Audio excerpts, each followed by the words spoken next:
Welcome, guys. I'm very happy to see you guys.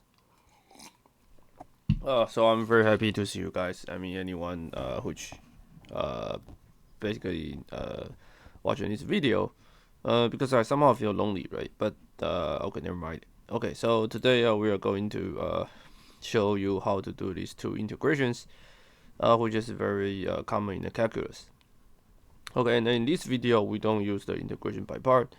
We just write the cosine as exponential ibx plus exponential negative ibx, and the sine use the same way. Okay, so let's move to this one.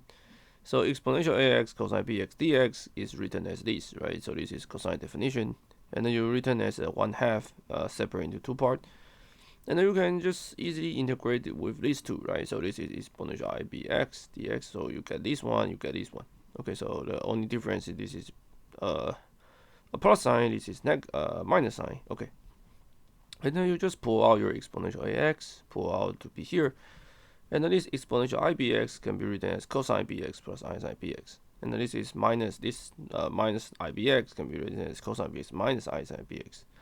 And y is a plus ib, a minus ib. Okay, and just do the simple calculation. And then the denominator is a squared plus b squared, and the numerator you just do the calculation. Finally, you get exponential ax divided by a squared plus b squared, and a cosine bx plus b sine bx, a cosine bx plus b sine bx. Okay, so this is a very famous result in the calculus.